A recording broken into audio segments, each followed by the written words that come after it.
Hey, welcome everybody. Happy Monday. This is Crystal Jordan with Reality Check right here on Rolling Out. You guys know what time it is. We are here having conversations with some very influential people about trending topics and relationships and so much more. Thank you for tuning in tonight. Tonight's episode is going to be amazing. I hope everybody out there had a great weekend. I had a chance to hang out with friends and not do any work which felt really good. But once I tuned back into work, I saw that there was a lot happening. There's monkeypox is taking over Atlanta. We've got more cases. That's a little unsettling. We still got COVID cases rising. So in the midst of all that, I think it's important that all of us keep our sanity, tune in to things that build and uplift your spirit.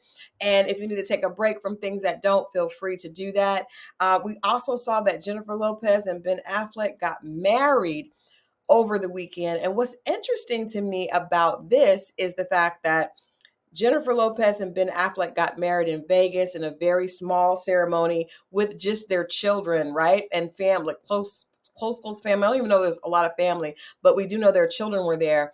Where before her weddings, when she was, with A-Rod, they were planning this huge glamorous thing. And so with Ben, it's just very simple. So I'm just wondering, is that represent was this relationship more for her and the other relationships more for the entertainment value of it? Interesting. Let me know what you think in the comments as always. But I want to go ahead and get into tonight's conversation. We have a very vibrant, beautiful sister who many of you have met years ago. We first were introduced to her on television on VH1's Black Ink. But since leaving the show, she's been doing so much. She has a new show. She has new endeavors. So I'm going to go ahead and bring Dutchess on. Please help me welcome the very beautiful Dutchess. Hey, lady. Hey, Queen. How are you? How was your weekend? So blessed. It was amazing. Thank you for having me. Of course. Well, thank you for coming. I told you I actually had requested you years ago when you were on Ian Van Zant's show, Fix My Life. I remember you and Althea and a few other ladies were on the first episode of that season. And I wanted to talk to you because I really respect the fact that, first of all, you went on that show. I went on that show a couple of seasons later. And so I understand what that process was like. But when I watched your episode, I saw that you were so transparent about a lot of the experiences that you had during Black Ink.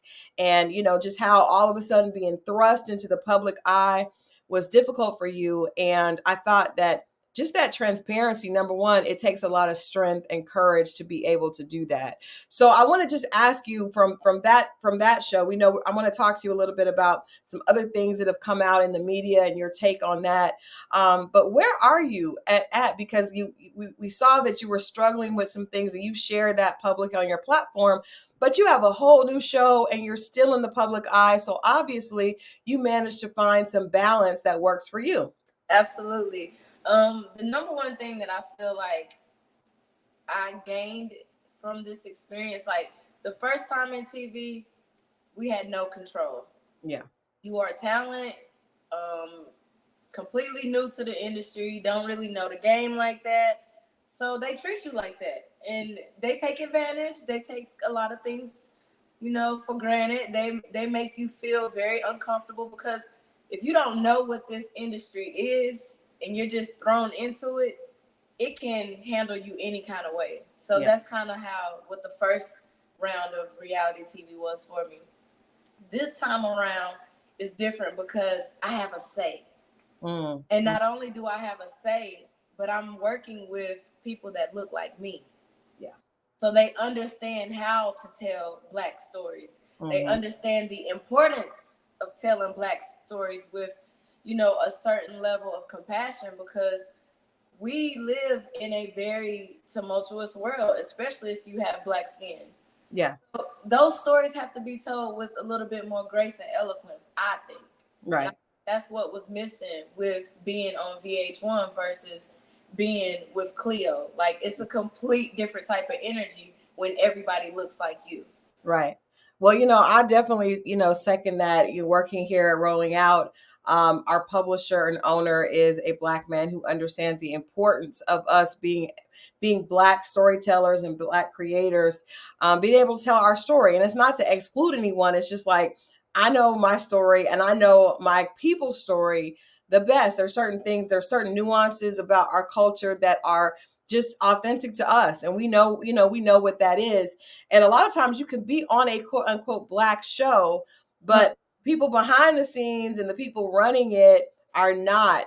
And they may not have your best interests at heart. So I want to go back into that because, like I said, most of us, were introduced to you on Black Ink. And the show actually took off and became a favorite on VH1 because it was intriguing. You see these Black tattoo artists, and you got your art showing today. We see some of your artwork, but it's a creative process, and tattooing is something that I think people, first of all, it's aesthetically beautiful when done the right way. And we were seeing it look like a group of African American artists were really coming together and trying to promote something. But you actually were in a relationship with Caesar, who was the owner of the shop there in New York initially when that opened. So were you and Caesar in a relationship prior to the show, or did you start the relationship after Black Ink started and was on television? So honestly, they filmed 4 pilots before I was even a part of what Black Ink was going to be, because I didn't want to be on TV. Okay. I wanted to be a tattoo artist, and I just love art. So for me, I didn't think that, it was going to have any effect on anything. We were together prior to, but it was so low. Like, we didn't want nobody to know. We didn't really be public. We didn't really, nobody knew. We spent almost 100 days together doing art and stuff. That's how the relationship even started. So it started in a real, unique space. But then when the cameras and stuff came around, that's when all of the craziness started getting, involved. Yeah.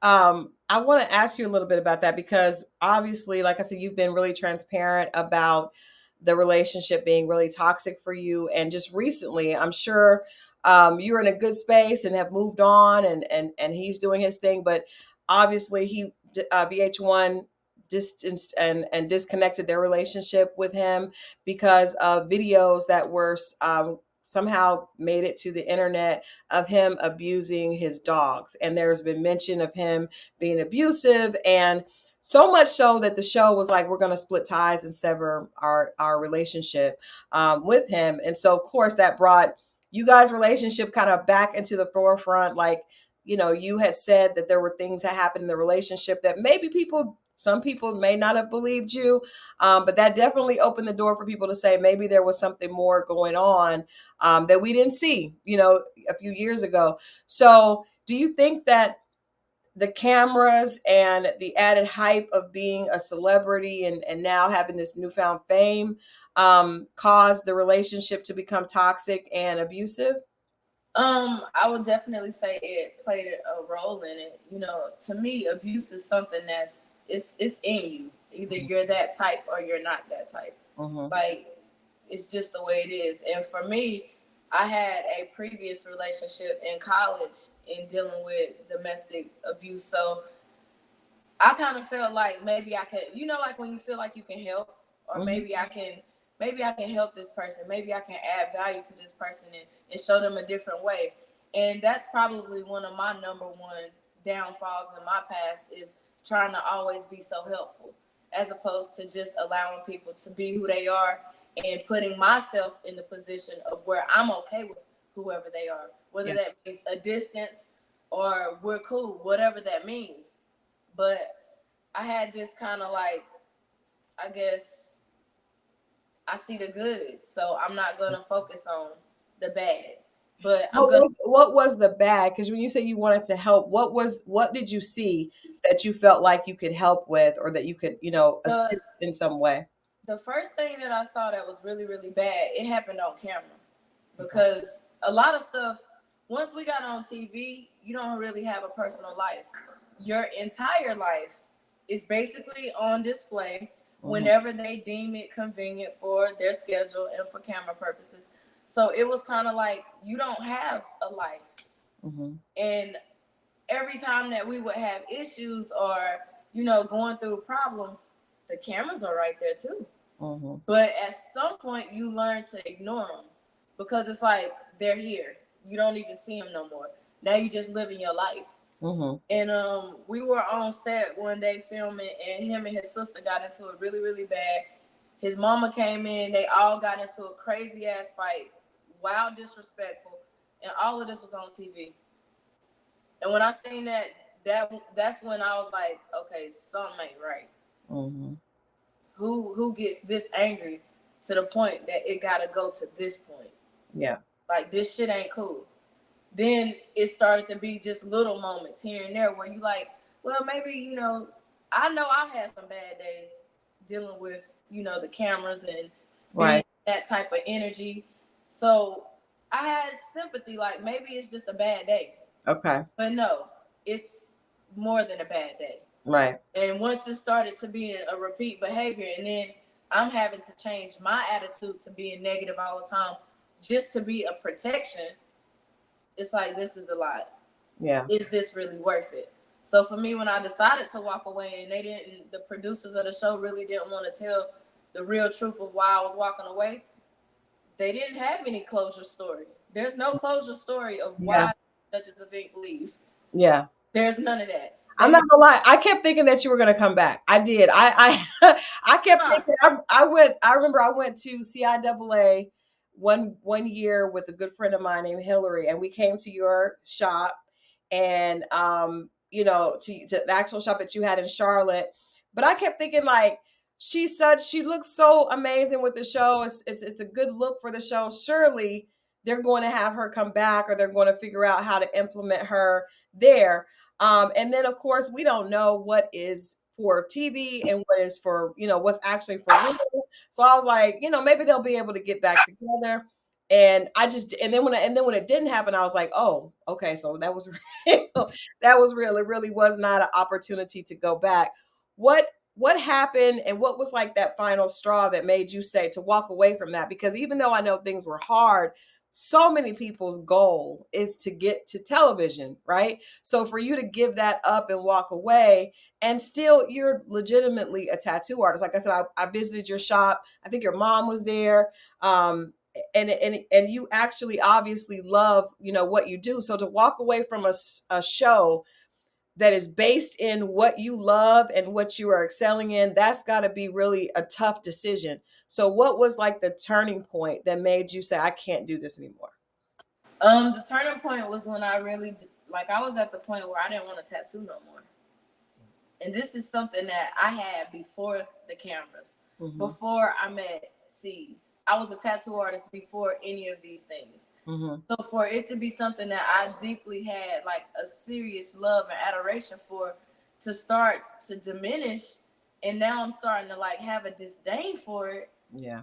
I'm sitting here like, you know, like when you, like, I kept hearing people in my family and my church family, you know how when people say, the world didn't give it, so the world can't take it. Yeah. It was kind of like that moment of like, how can you allow this to take this away from you when this is something that you absolutely love? Yeah. This is that you feel good about. This is something that you feel empowered with. Like, how can you allow this to take that away from you? And that's when I was like, this can't happen like this. Yeah. This can't do this. How did you get started doing tattoos? So I got started doing tattoos when I was at North Carolina A&T at Pride. Going to an HBCU, first off, was like the best decision I could have ever made for my entire life. Nice. It was the most amazing years of my life. Connections that I'm still attached to, not just students, but I'm still connected with some of my professors, some of my advisors. They come to my grand opening. They come to my shop's anniversary. Like, it's just a beautiful thing to be in those type of spaces. And tattooing for me happened when I was in grad school. Like, I'm trying to figure out, you know, that's the moment when you're trying to figure it out. Right. Right. Yep. What's next? Get What's out. next? I'm Right. like, hey, you about to be done with this school stuff. We can't be Yeah. a career college girl. So Right. after this, it's time to get into something that you're gonna want to do. Right. And at the same time, I was dating this tattoo artist, Tito, rest in peace. And he taught me how to tattoo, but he was teaching me how to tattoo like it really was a joke. It really wasn't like something that I was like, oh, this is gonna be my life. You know what I'm saying? Like I'm in college to Right. get my master's degree. I'm about to get a real job, a real Right. career. What were That, you studying in college? so I had my undergraduate is in marketing and my master's is in business administration, Nice. with a focus in entrepreneurship. Okay. And yeah, entrepreneurship and sports science. I love sports. Mm-hmm. So I thought I was going to be like a sports agent, or then I was going to be working for NASCAR. I did an internship with NASCAR, so I was like, that's going to be my career. Mm-hmm. But it didn't happen. God had different Of plans. course. I had so much different plans. But I literally fell in love with tattooing like immediately. It was like, hold up. This ain't the plan. Like, you got other things that you got to do. Mm-hmm. But it just kept pulling me.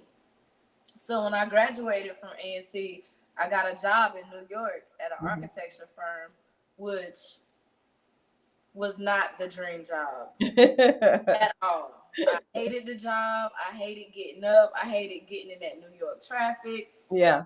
I just hated everything about it. Mm-hmm. So I got a part-time job at a tattoo shop in Brooklyn. And I'm thinking, this is just going to be something for me to have fun since I hate my job so much. Okay. At least I can make a couple dollars doing it because this shit is expensive. New York was killing my pockets.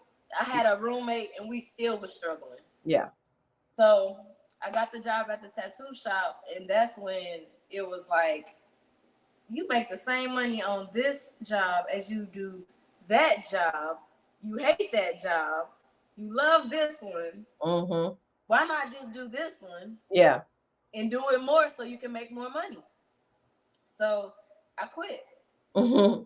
I quit that job, and I literally I was going through I was like, should I do a 2 weeks notice just in case I need to go back? Right. Don't let me not burn that bridge just in case. Yes, I'm just sitting there like, okay, this is kind of good. The money is good, but I don't like it. But girl, what if this don't work out? New York is not gonna be nice to you without no coin.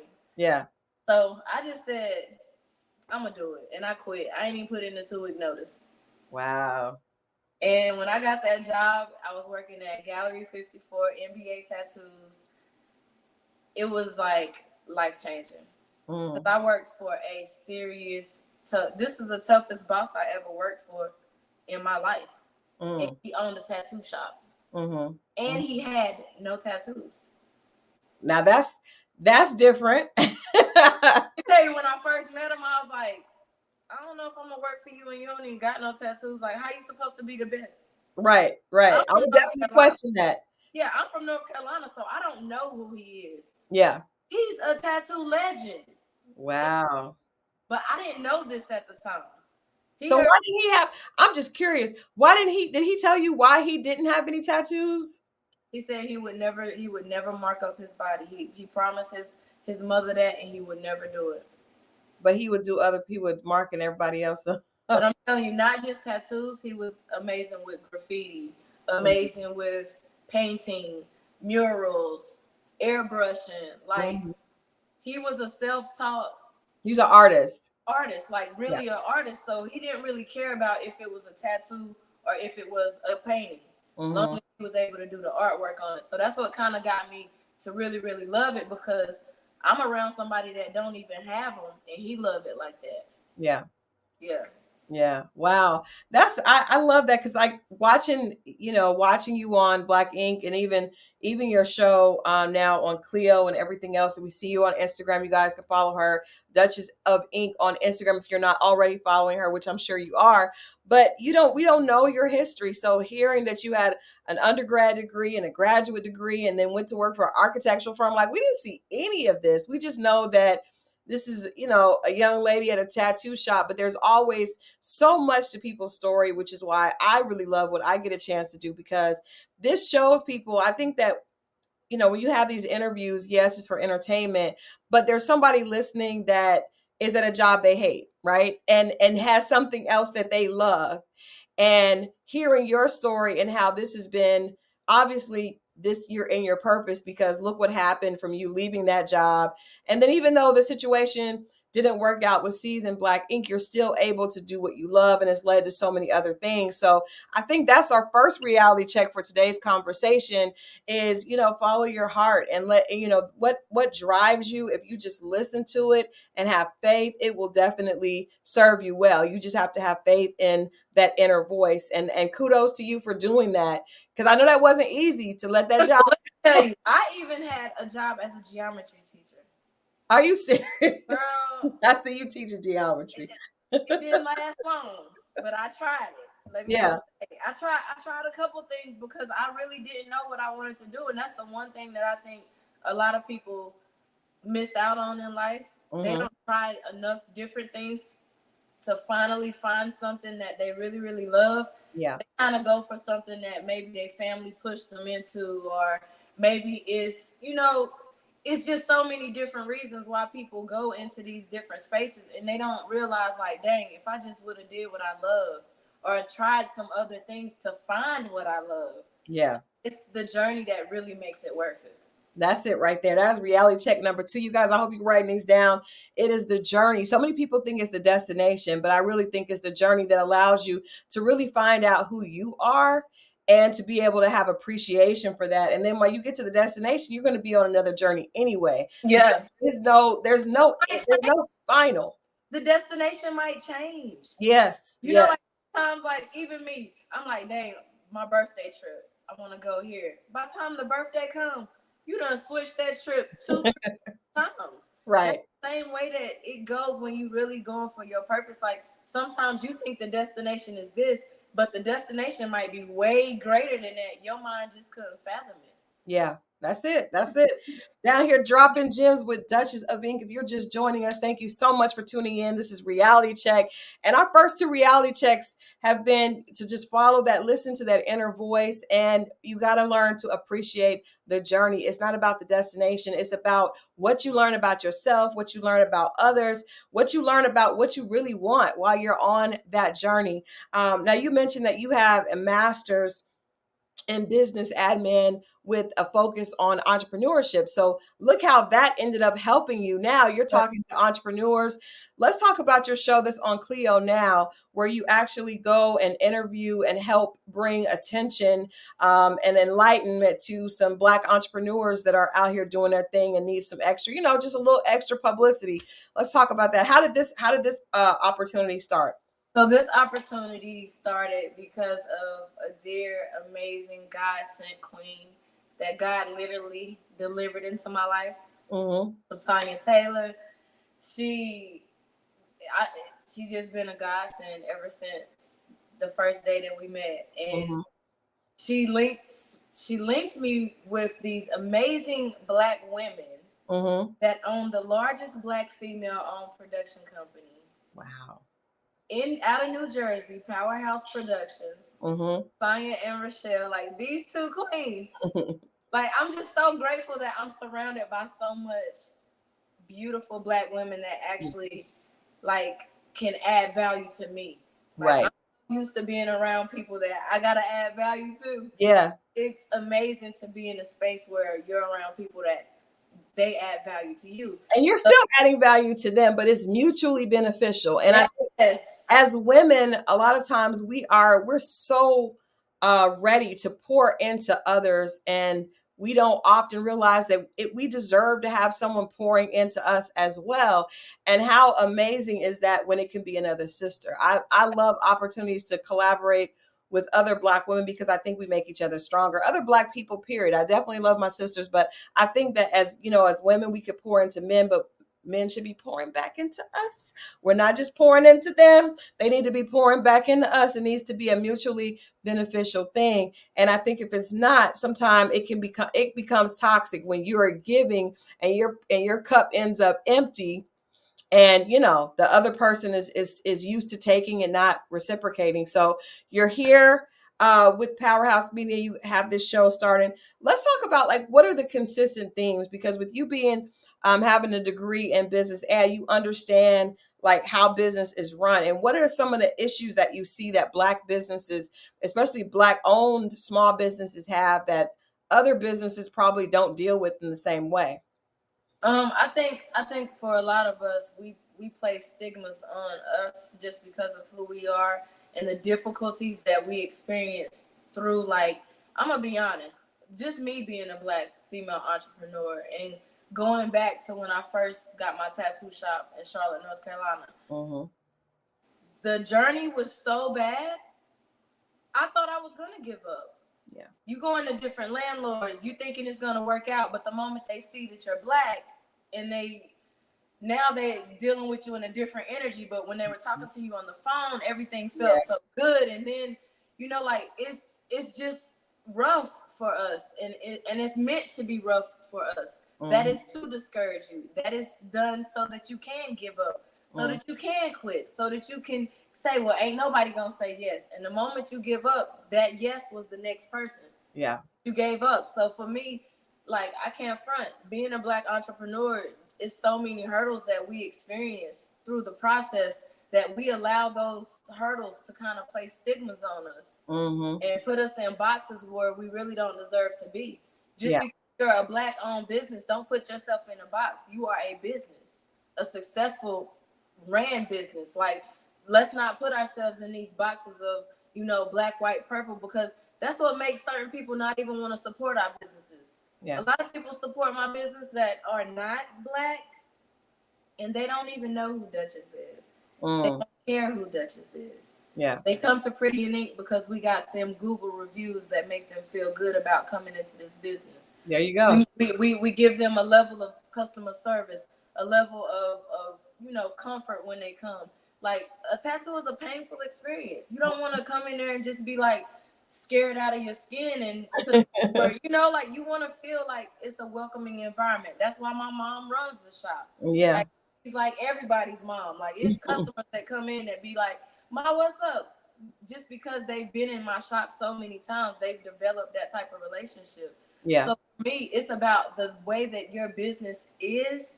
Like, don't think about it being in this or in that or in that. Just allow it to be great. And then you can receive business from all walks of life. There you go. That's so huge. I think if we focus just more on being great, and not, sometimes I think on both sides, sometimes we may not have the resources, right?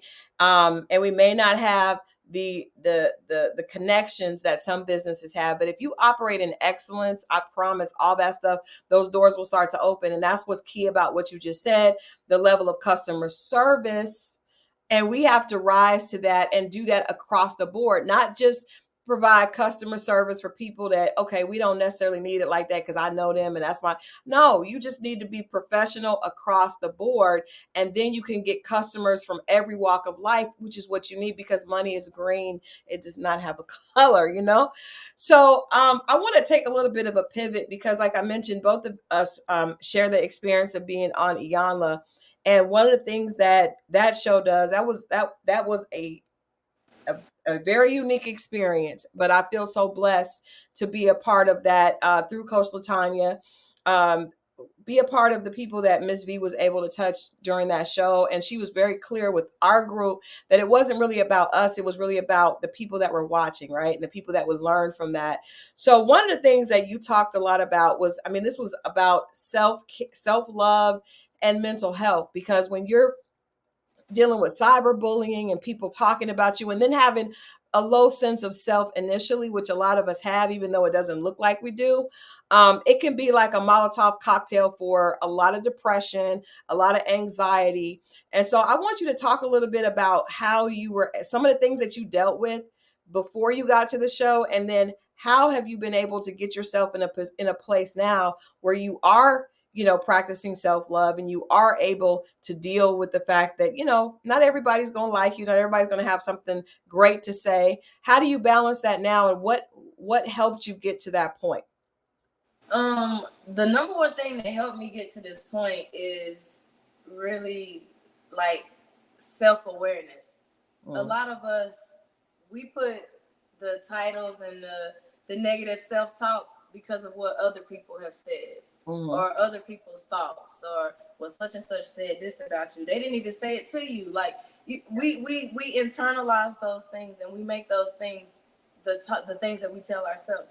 Oh, I'm ugly. Oh, I'm not pretty. Oh, I'm so stupid for being in that relationship. I can't believe I did this. I can't believe I did that. When these same people that are tossing these judgments on you have made 10 times worse the decision. Yeah. But you allow yourself to take on that stuff. So for me, I had to get to a point where I had to be aware of who I was. Because I'm not who nobody says I am. They don't know me. Right. I'm what God says I am. I'm what God gives me the strength and the ability to do and to be. Right. And that's far greater than what a regular person that don't even interact with me can really identify. So when I started putting myself in the space of like knowing who I was, can't nobody really take you out of who that is. You know, you're planted in that. Yeah. It's firm. It's in you. Right. When you don't know, that's when people can pull you and sway you and have you thinking that you're something else. Right. So you really got to be self-aware, because when you know who you are, can't nobody else tell you who you are. That's true. That is true. Because I remember watching that episode and just seeing some of the things you were dealing with. I was surprised, because I'm like, this young lady is beautiful. She's physically beautiful. She's obviously talented. She's artistic. To hear some of the things that people were saying, I was shocked to hear that. Like, there's so much negativity out there that really has nothing to do with you. Were you shocked at the response and the fact that you were dealing with so much cyberbullying through Instagram and through social media once you got on the show? I'm gonna be honest. The hardest part for me was growing up I grew up in an environment where I didn't know hate. I didn't know what hate was, except for like black and white, because I grew up in the South. Yeah. So you know racism. Right. But as far as like, oh, I can't stand her because I came from a 2-parent home. Daddy was a basketball coach to a lot of the kids in the community. My mama was a beautiful woman that all of the kids like loved. My mama still loved like that. I came from both of my grandmothers completely adored by the community, by their church families. Like, I really come from love. So I didn't really know what hate was until I did reality TV. Yeah. I was loved in high school. I was loved in college. Like, I played basketball. I ran track. I was a captain of the cheerleading squad, captain of the basketball team, National Honor Society, Beta Club. Like, yeah, I didn't know what it felt like. So getting in that space and now dealing with a bunch of strangers saying that stuff to you, it's like, hold up. Have these other people been lying to me my whole life? Am I really these things? Or like, what's what? Yeah. So it was hard for me to really separate myself from understanding, like, these are low vibration energies. Those are the only people that operate in that capacity. Low vibration energies. That's not what I am.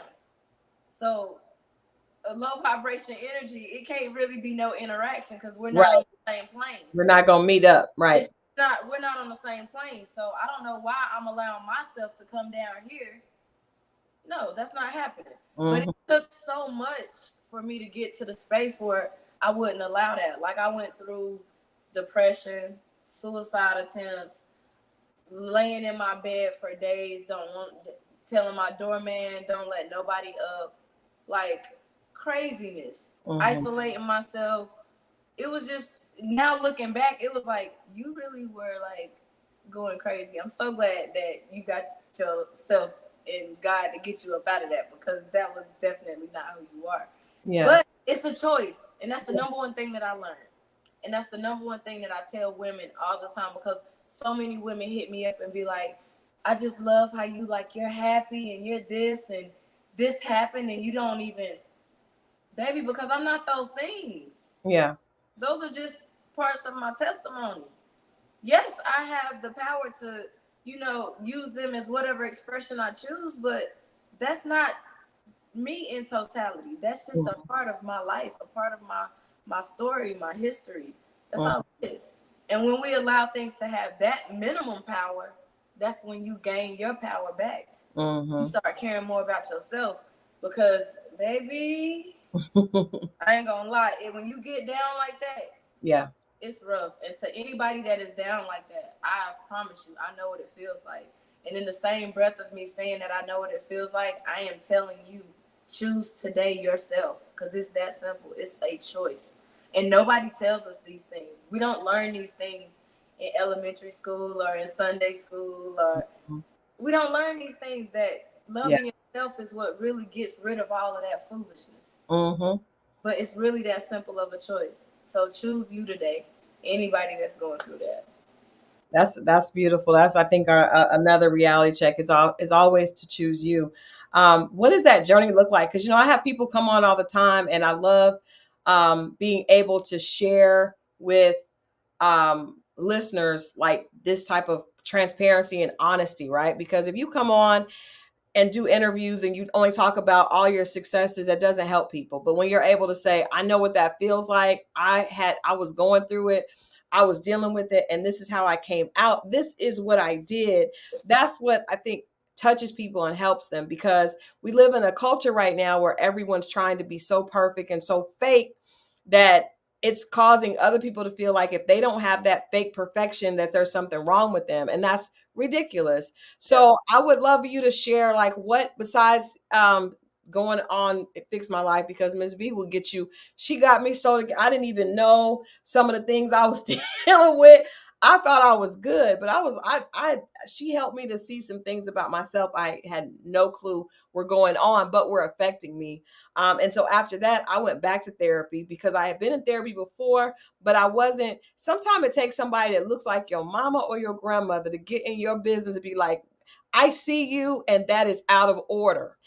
And I'm okay with that, because if people aren't honest, you will never grow. So in that, I had to do some self-evaluation. And like I said, I went back to therapy, and I kept things going. What are some things that you did, some actual steps that you did to help yourself come out of that depression, come out of that feeling of wanting to be suicidal, and to actually get to where you are today? One thing I did, I know people be like, pray. Yeah. Okay. Pray is one like that to me. When people say that, I be like, okay, I be praying. No, no, that's not what I say when I mean pray. When Yeah. I say pray, I'm talking about have a real conversation with your OG. Have a real conversation with God.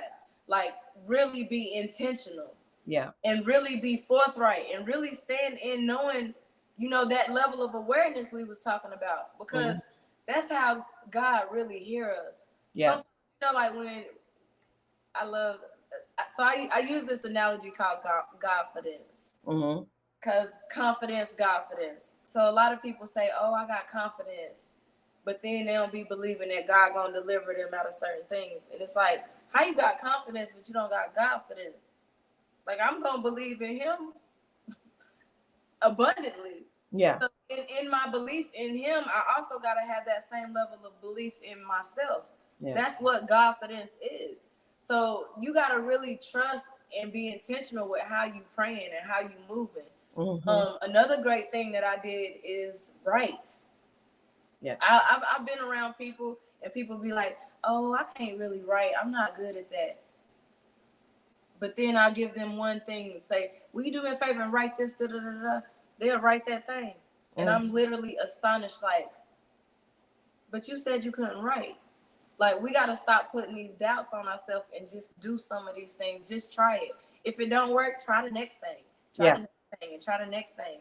But writing things out was a big help for me. Being able to write them out, go back to it, read it, see where my head was at that point, and like really identify like where I'm at the present moment mentally. Like, those are some great exercises to see your transition, because our thoughts are ours, nobody else's. So a lot of times we write some things out that we would never tell nobody else. So it's a more honest reflection at that point. Another great thing that I did was I started doing creative things that I wouldn't normally do. Like, I knew how to crochet from a kid, from my grandma teaching me.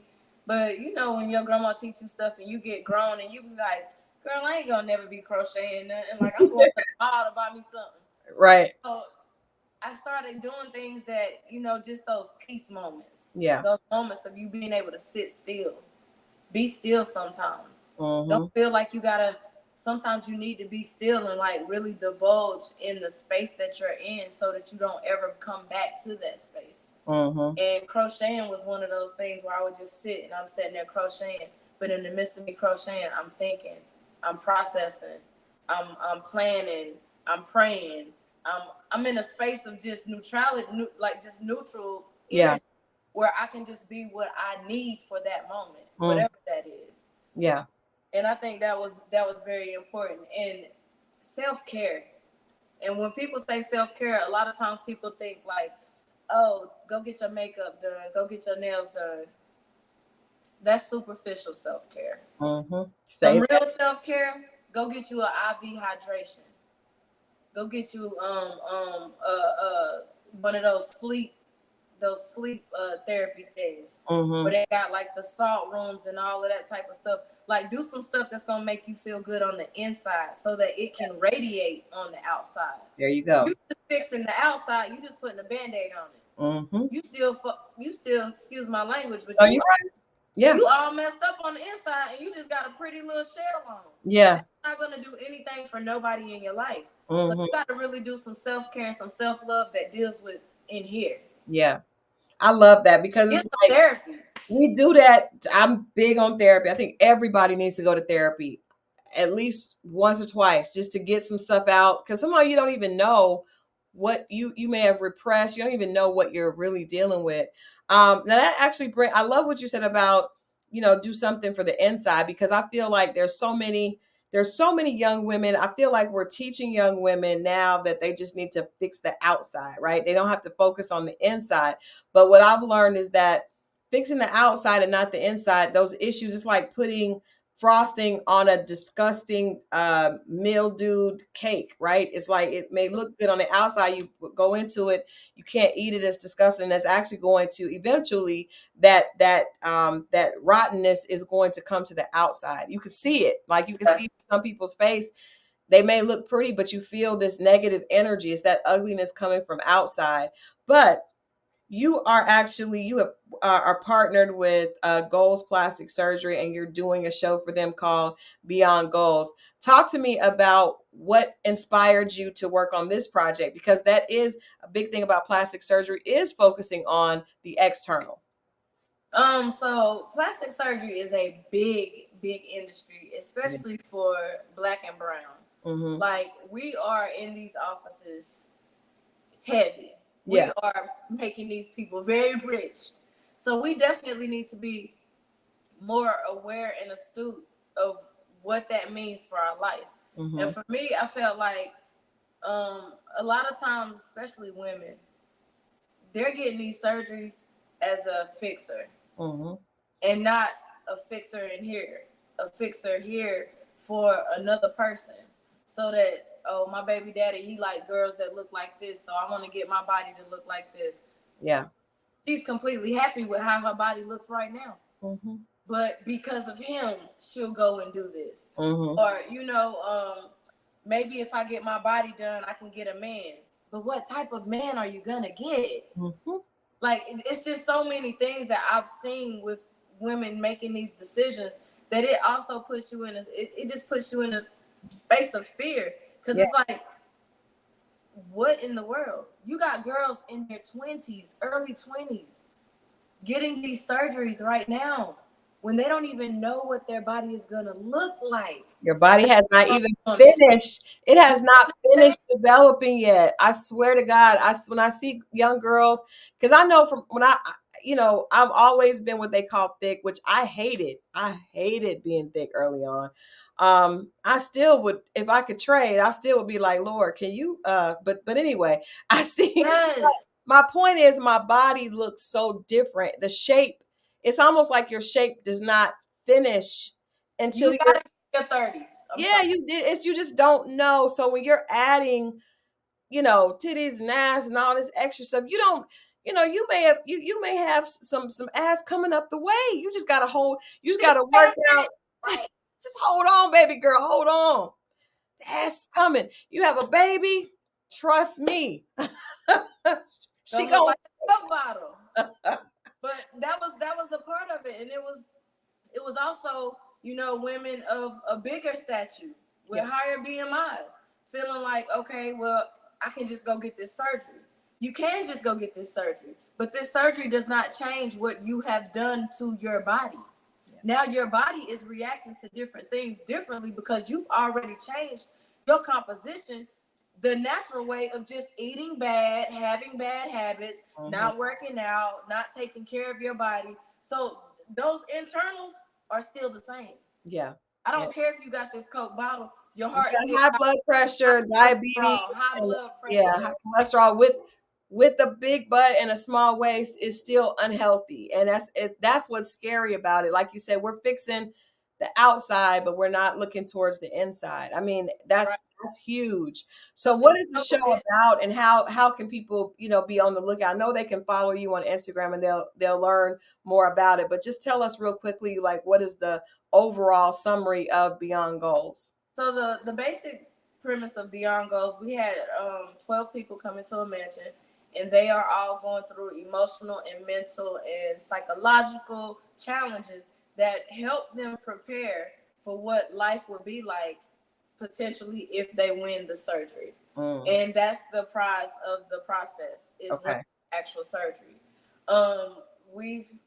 They had to do things like write their own obituary. They had to do things like write a letter to their younger self. We had to do a reflection box where they had to be in a glass box, a mirror box where they see themselves on all angles, the top, the bottom, the front, the back, in complete, almost, bathing suit, damn near nude, so that they could really have a moment to like really look at themselves. And it was a very impactful process. A lot of people gained so much healing, dealing with childhood traumas, toxic relationships, all kind of different things. And this was the first time that a lot of them were able to even expose some of those experiences and traumas that they've never even shared with their own family members. So it was a great healing process. And some people decided to get the surgery, and some people decided that the confidence that they had gained through the process was just enough that they don't even care about the physical side, that they would rather work for the physical side, like the real, go to the gym type way. So it was a beautiful thing for both sides. And I think that's the most important thing for me, is to show people that the surgery is not the prize. Yeah. The it's not gonna fix you is the real prize. Because then when you get that body, you're gonna able to really fully live and enjoy that body and live it to the fullest. But if you change your mental, your mindset, is still going to be a repeated cycle. Absolutely. That is beautiful. I can't wait to see that. Make sure that you send us a trailer so we can support, and we'll definitely stay in touch and be able to share when that's going to premiere. Now, I got to ask you one last reality check, because I think, the majority of the people that are tuned into Reality Check, we do have some men, and shouts out to all the men that do support the show. I appreciate you guys so much.